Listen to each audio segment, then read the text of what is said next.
Hypochondria is a condition in which a person constantly fears that something has gone wrong with their health.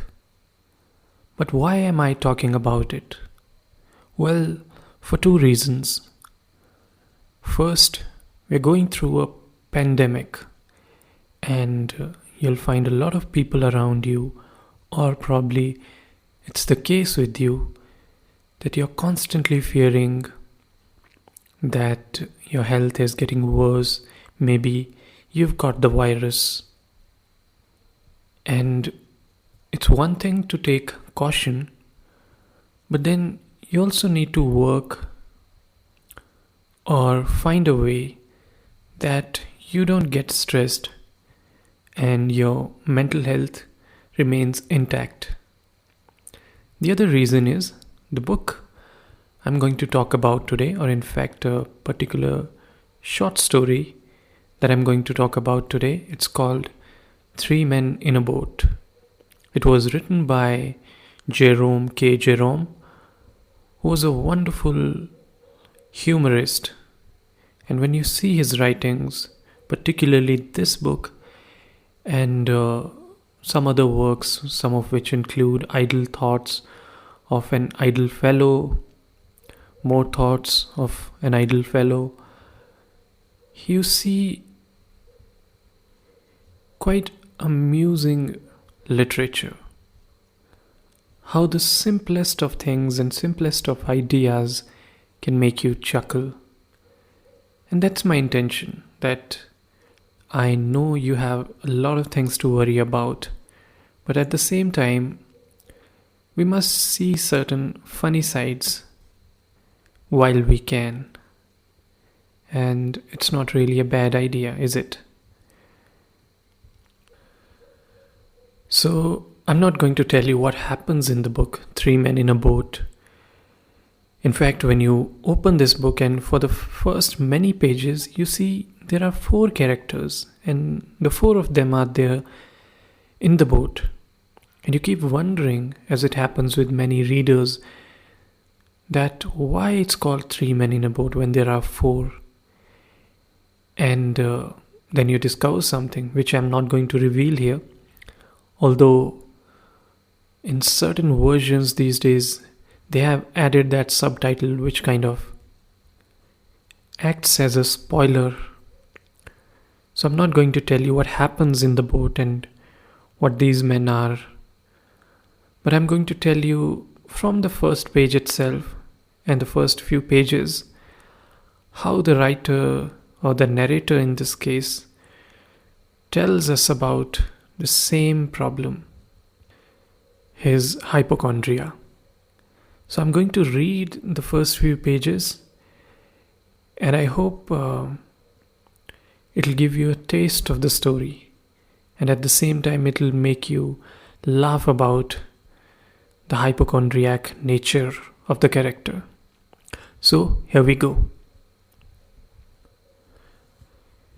It is a most extraordinary thing, but I never read a patent medicine advertisement without being impelled to the conclusion that I am suffering from the particular disease therein dealt with in its most virulent form. The diagnosis seems in every case to correspond exactly with all the sensations that I have ever felt. I remember going to the British Museum one day to read up the treatment for some slight ailment of which I had a touch, hay fever, I fancy it was. I got down the book and read all I came to read. And then, in an unthinking moment, I idly turned the leaves and began to indolently study diseases generally. I forget which was the first distemper I plunged into, some fearful, devastating scourge. I know, and before I had glanced half down the list of premonitory symptoms, it was borne in upon me that I had fairly got it.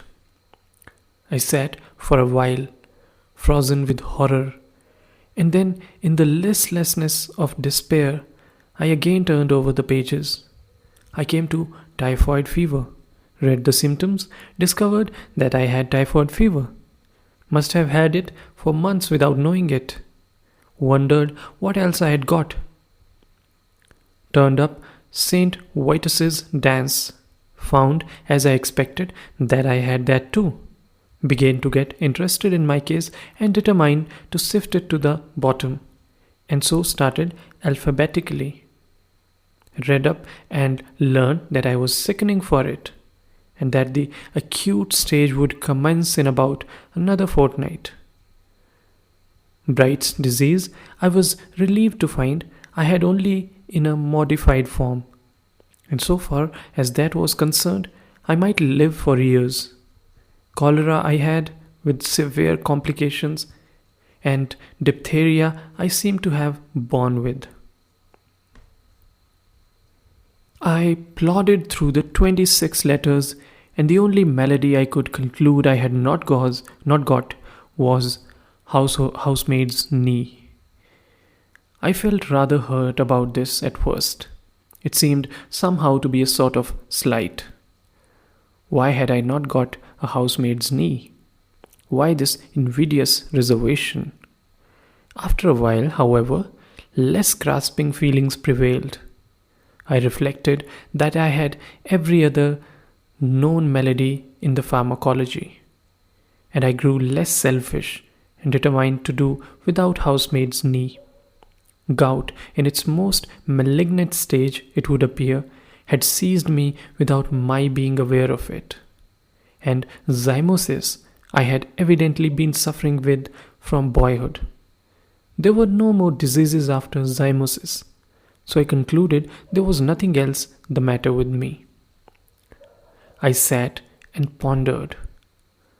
I thought what an interesting case I must be from a medical point of view. What an acquisition I should be to a class. Students would have no need to walk the hospitals if they had me. I was a hospital in myself. All they need to do was to walk around me and after that take their diploma. Then I wondered how long I had to live. I tried to examine myself. I felt my pulse. I could not at first feel any pulse at all. Then, all of a sudden, it seemed to start off. I pulled out my watch and timed it. It made it 147 to the minute. I tried to feel my heart. I could not feel my heart. It had stopped beating. I have since been induced to some opinion that it must have been there all the time and must have been beating, but I cannot account for it. I patted myself all over my front, from what I call my waist up to my head, and I went a bit round each side and a little way up the back. But I could not feel or hear anything. I tried to look at my tongue. I stuck it out as far as it would go, and I shut one eye and tried to examine it with the other. I could only see the tip, and the only thing that I could gain from that was to feel more certain than before that I had scarlet fever. I had walked into that reading room a happy, healthy man. I crawled out a decrepit wreck. I went to my medical man. He's an old chum of mine and feels my pulse and looks at my tongue and talks about the weather all for nothing when I fancy I'm ill. So I thought I would do him a good turn by going to him now. What a doctor wants, I said, is practice. He shall have me. He'll get more practice out of me than out of 1,700 of your ordinary commonplace patients with only 1 or 2 diseases each. So I went straight up and saw him, and he said, "Well, what's the matter with you?" I said, "I will not take up your time, dear boy, with telling you what is the matter with me. Life is brief, and you might pass away before I had finished. But I will tell you what is not the matter with me. I have not got housemaid's knee. Why I have not got housemaid's knee, I cannot tell you, but the fact remains that I have not got it. Everything else, however, I have got." And I told him how I came to discover it all. Then he opened me and looked down me and clutched hold of my wrist, and then he hit me over the chest when I was not expecting it. A cowardly thing to do, I call it, and immediately afterwards butted me with the side of his head. After that, he sat down and wrote out a prescription and folded it up and gave it to me. And I put it in my pocket and went out. I did not open it. I took it to the nearest chemist and handed it in. The man read it and then handed it back. He said he didn't keep it. I said, "You're a chemist?" He said, "I am a chemist. If I was a cooperative stores and family hotel combined, I might be able to oblige you. Being only a chemist hampers me." I read the prescription. It ran 1 pound beef steak with 1 pint bitter beer every 6 hours, one 10-mile walk every morning, one bed at 11 sharp every night, and don't stuff up your head with things you don't understand.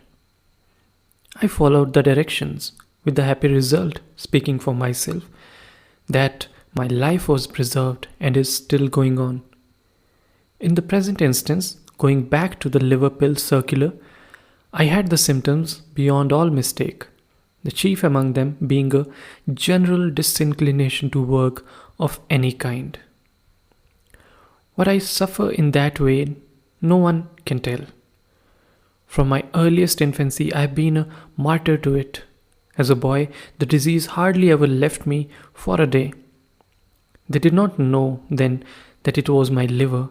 Medical science was in a far less advanced state than now, and they used to put it down to laziness. "Why, you skulking little devil, you," they would say. "Get up and do something for your living, can't you?" Not knowing, of course, that I was ill. And they didn't give me pills, they gave me clumps on the side of the head. And, strange as it may appear, those clumps on the head often cured me for the time being. I've known one clump on the head have had more effect upon my liver and make me feel more anxious to go straight away then and there and do what was wanted to be done, without further loss of time, than the whole box of pill does now. It often is so. Those simple old-fashioned remedies are sometimes more efficacious than all the dispensary stuff.